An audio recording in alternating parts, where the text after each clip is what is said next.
Halo Sobat G Production House yang butuh hiburan. Apa kabarnya kalian? Kali ini saya akan membahas sebuah alur cerita film bergenre horor yang dirilis pada tahun 2018 lalu. Film yang berjudul Kafir Bersekutu dengan Setan ini disutradarai oleh Azhar Kinoy Lubis dan dibintangi oleh beberapa aktor ternama seperti Teddy Syah sebagai Herman, Putri Ayudhya sebagai Sri, Indah Permatasari sebagai Hanum, Nadia Arina sebagai Dina, dan Rangga Azok sebagai Andi. Oke, daripada berlama-lama, langsung aja kita masuk ke dalam pembahasan filmnya.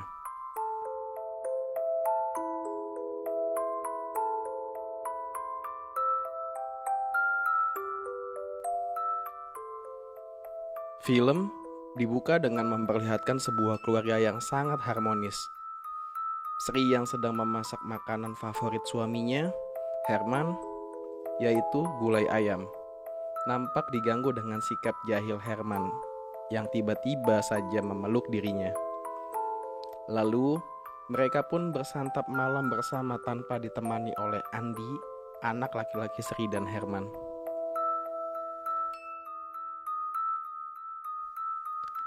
Di tengah nikmatnya santap malam bersama, insiden yang aneh pun menimpa kepada Herman, yang dimana Herman secara misterius mengalami muntah darah.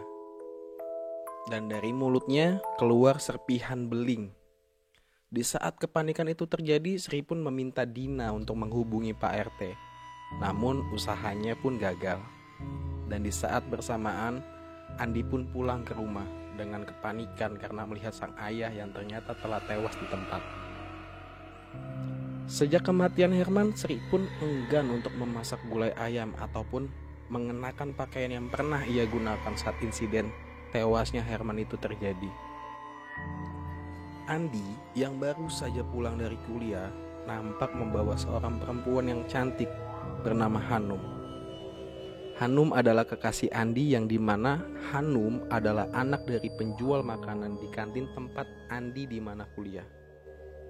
Tapi kehadiran Hanum di tengah keluarga ini bukan lain ada maksud dan tujuannya. Nanti kalian akan tahu di ending ceritanya. Oke, scene pun berganti. Hanum yang telah mengambil hati keluarga itu pun hampir setiap hari menghabiskan waktu untuk keluarga ini. Dikarenakan kedekatan Andi dan Hanum makin erat, maka ia pun hampir menghabiskan waktunya di tengah-tengah keluarga Andi.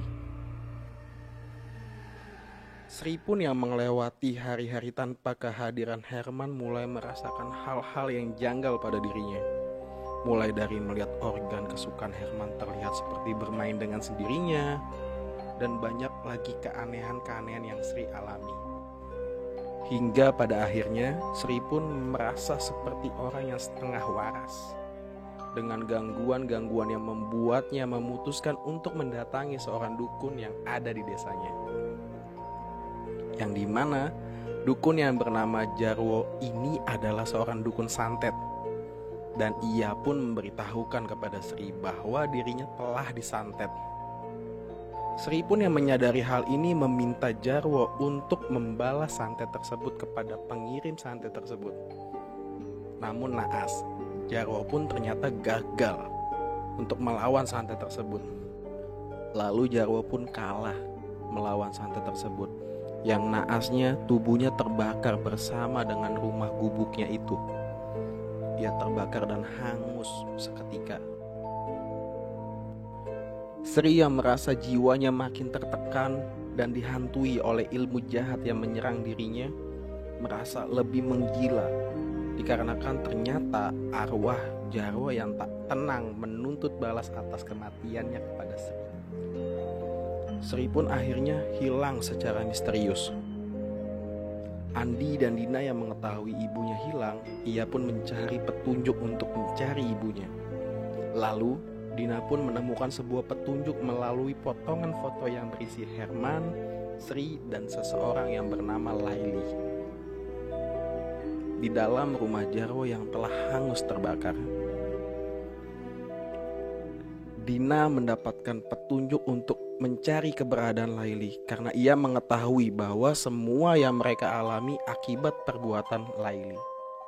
Namun naas, di saat Dina hampir berhasil mendapatkan petunjuk, ia diserang dan diganggu oleh sosok yang membuatnya tak sadarkan diri.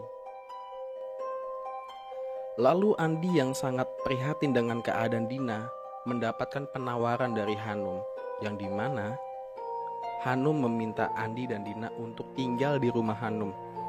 Dikarenakan jika mereka masih tinggal di rumah ini, mereka tidak aman. Setelah mereka tiba di rumah Hanum, Dina pun langsung diistirahatkan di kamar. Sedangkan Andi diajak makan malam bersama Mama Hanum dan Hanum. Dan lalu mereka pun beristirahat setelah selesai makan malam. Di tengah mereka beristirahat, Andi pun menemukan sebuah foto di buku catatan Dina, yang ternyata foto tersebut sama dengan foto yang ia lihat di lemari kecil di ruang tamu rumah Hanum. Dan akhirnya Andi pun segera sadar bahwa Mama Hanum adalah Laili, dalang dari semua malapetaka yang menimpa keluarganya. Dan sontak ia pun membangunkan Hanum, lalu memberitahukan bahwa ia harus membawa Dina pergi dari sini. Hanum yang masih bingung mendapatkan penjelasan dari Andi agar Hanum percaya dan mengikuti apa yang dikatakan Andi. Dan Hanum pun membantu Andi keluar dari rumah itu. Tapi ternyata pintu dalam rumah tersebut dalam keadaan terkunci. Di saat bersamaan tiba-tiba Laili pun keluar dari kamar dan membuat keadaan makin panik ketika Laili secara tiba-tiba menampar Hanum. Tentu saja Andi tidak tinggal diam melihat kejadian ini. Ketika Andi ingin menyerang Laili, tiba-tiba dirinya ada yang memukul dari belakang. Ketika tersadar betapa kagetnya Andi karena dirinya dan Dina telah terikat di hadapannya itu ternyata sudah ada Laili dan Hanum. Dengan rasa dendam membara, Laili pun bercerita bahwa ternyata Sri, ibu dari Andi dan Dina, sudah merampas Herman dari dirinya. Lalu Laili pun berlanjut untuk bercerita bahwasanya dirinya ditinggalkan oleh Herman di saat Laili sedang mengandung usia 1 bulan. Lalu ia pun merasakan kepahitan pada saat itu. Ia difitnah oleh warga setempat, ia diusir. Ia bercerita bahwasanya ia benar-benar merasakan penderitaan yang pahit. Lalu sambil ia menunjukkan ke arah Hanum, ia pun tertawa dan mengatakan kepada Andi bahwasanya Hanum adalah anak daripada Herman. Lalu Laili pun memulai untuk membalas dendamnya. Ia pun menyiksa satu persatu daripada mereka. Lalu Laili yang secara tiba-tiba dengan ilmu goibnya menuntun Sri yang sudah ia culik untuk hadir di depan anak-anaknya. Lalu mereka pun disiksa satu persatu, dari mulai Dina. Dengan media santet, Dina dibuat menjadi menderita, disiksa dengan dihempaskan tubuhnya disayat-sayat oleh Laili. Sri yang tak kuat melihat anaknya disiksa meminta maaf kepada Laili, tetapi Laili tidak memperdulikan hal itu. Lalu tiba giliran Sri dan ia pun dipengaruhi kembali oleh ilmu santetnya Laili, dan ia pun diarahkan untuk menguburkan dirinya sendiri di makam yang dimana makam yang ditunjuk itu adalah makam dari Jarwo, si dukun santet kampung yang membantu Sri untuk mendapatkan Herman. Dan tiba saat giliran Andi, ternyata ikatan tali Andi yang mengikat pada tangannya itu pun lepas.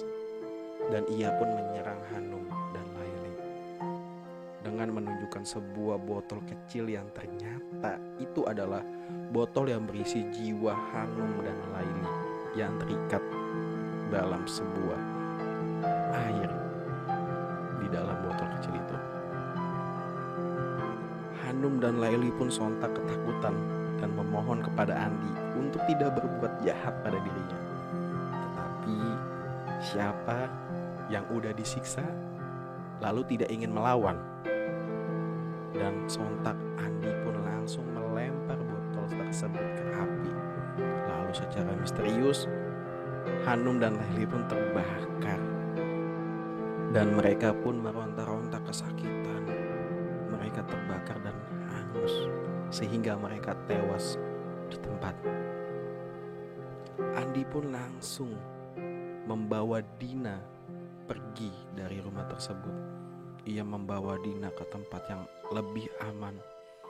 Lalu tidak lupa pula Andi pun mengejar, menyusul untuk menyelamatkan ibunya.